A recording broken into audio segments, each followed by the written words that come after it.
Rosalia is a Grammy-winning singer-songwriter from Spain.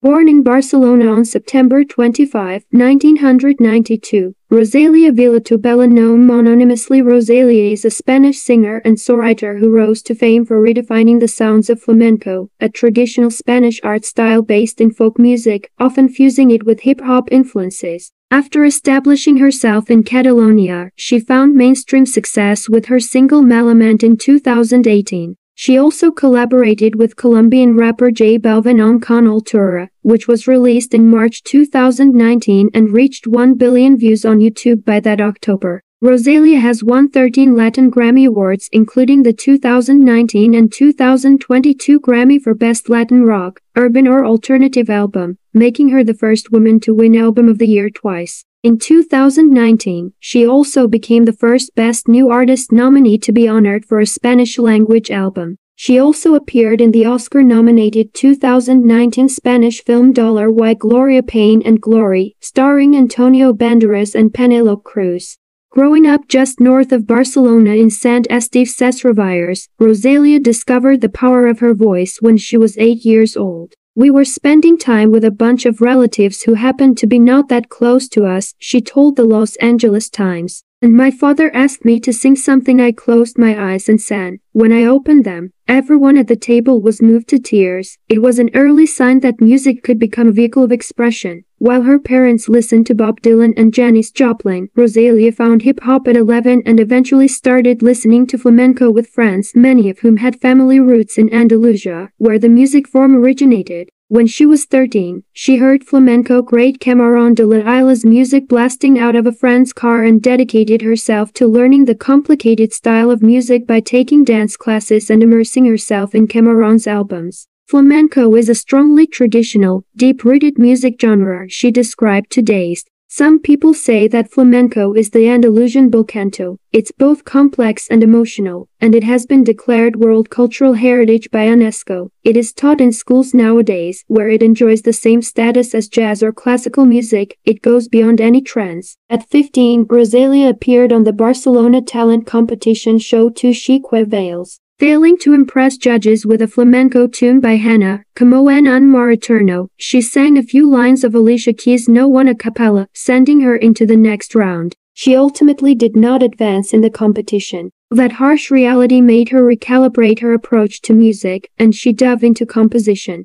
"I wanted to have absolute control over my music, from the chords and the voicing of the songs to the arrangements and the production," she told the New York Times. The Spanish teen soon hit another sour note. Misusing her voice while trying to mimic the powerful sounds she longed for, she damaged her vocal cords and needed surgery. "For a whole year, I was in rehabilitation, just listening to music," she told Billboard of the time when she was just 16. "I learned how to really listen." After letting her voice come back, she was determined to learn how to sing the correct way. "I sang with fear after my operation," she told the Times. "I didn't want to damage my cords again, and I had to sort of relearn to sing." Around this time, renowned music professor José Miguel Vizcaya, who uses the stage name El Chique de la Línea from Barcelona's selective music school La Escola Superior de Música de Catalunya, was taking on a few teenage students at another of the city's schools. After hearing Rosalia sing, he determined she was ambitious but an amateur.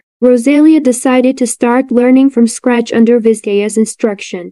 She got a masterclass in technique, including how to improvise melismas, the vocalization of several notes over a one-lyric syllable. In classes, when she sang the things that I assigned her, and she interpreted them, I couldn't stand how well she did it, he told the New York Times. She was tremendous. When Vizcaya went back to La Escola Superior de Música de Catalunya, which only takes one student a year into its flamenco program, Rosalia applied and got the spot. "I didn't feel like I 100% belonged there," she told Vogue. "I always wanted to experiment, making videos, making shows, with dancing. None of that was present there. Everything was super technical." She found other ways to expand her creativity, especially by perfecting her stage presence. She performed everywhere, from jazz bars and hip-hop jam sessions to weddings and restaurants, eventually taking her talents abroad to a Panama Film Festival and Singapore theater production. She contrasted that by joining a Baroque choir and recording music for commercials.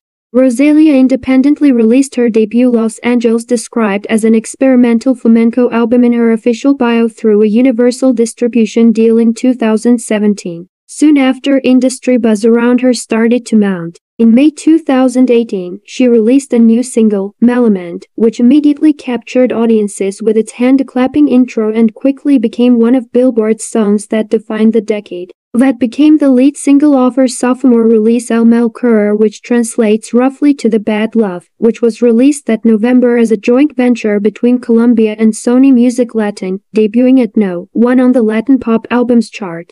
The concept behind the album started with her university thesis, telling the story of a 13th-century Spanish novel flamenco about a bride imprisoned by an overbearing husband, while its sound is described as a fully realized fusion of classic flamenco with R, hip-hop, contemporary Latin American rhythms and electronic beats. A major part of Rosalia's artistry is the images she portrays in her music videos. For example, in Pinso and Tumara, she contrasts dancing in front of big rigs with loading a rifle with a literal bullseye. The visuals are there to enhance my own radical approach to music, she told Rolling Stone. I use the Spanish cultural imaginary. My town is very industrial, so truck drivers are part of my imagery. My grandmother took me to mass on weekends. I have memories of all that. I use all those cultural elements that are so present in my society, the Spanish society in which I grew up. Response to the album included Latin Grammy Awards for Best Contemporary Pop Vocal Album and Album of the Year, and the 2019 Grammys trophy for Best Latin Rock, Urban or Alternative Album.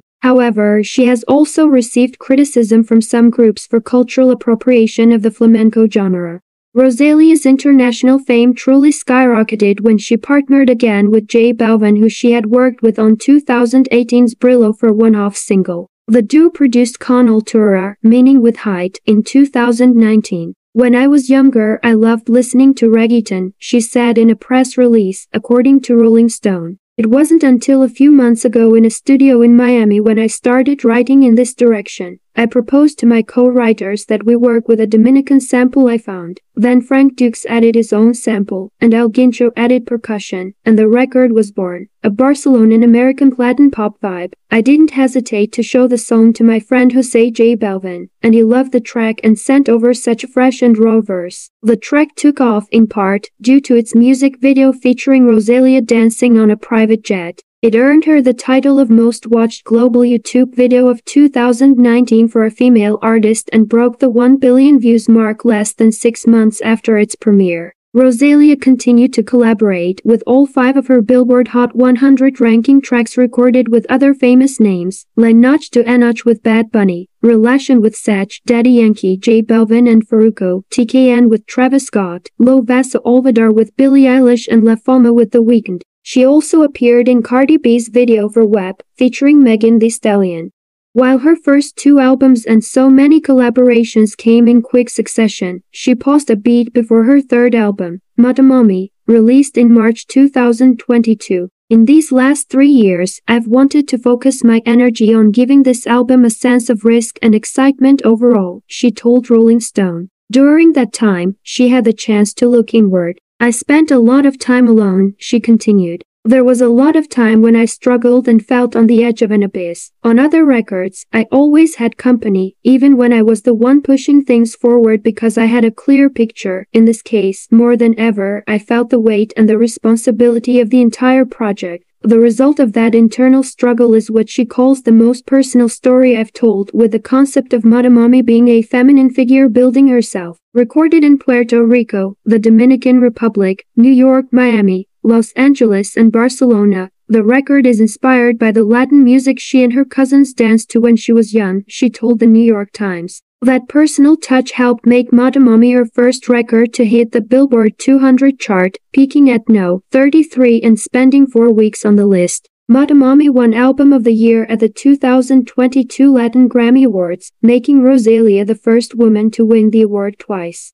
Beyond music, Rosalia has also branched out into acting, filming a scene for Oscar-winning director Pedro Almodóvar's 2019 film Dolor y Gloria Pain and Glory, which starred Banderas and Cruz. The director became a fan after seeing one of her live shows in 2017. Pedro is a good friend of mine, she told Rolling Stone. He said that he always connected with the way I compose and the way I do music. The film was nominated for a 2020 Academy Award for International Feature Film from Spain but lost to South Korea's Parasite. Rosalia also had another link to her co-star. That same year, she was honored with the Antonio Banderas Performing Arts Award. At the ceremony, he called her the future of the performing arts. Rosalia has also been a longtime advocate for women's rights in every aspect of her life. I'll never get tired of fighting until I see equal numbers of men and women in a recording session, she told Dazed. In the studio, on the stage, to companies, I'll fight until all those women are given the same value as naturally as it is given to men. She employs an all-female team, including her manager mom Rebecca Leon and stylist Sister Pillar. Her shows and videos also feature female dancers. Rosalia chose the title of her third album for its femininity. So, when you talk to me about feminism, I think that's implicit in the intention. It's very radical, and it's very much present in some songs, she told Rolling Stone, adding that she hopes Motomami can be a counterbalance to misogynist tropes.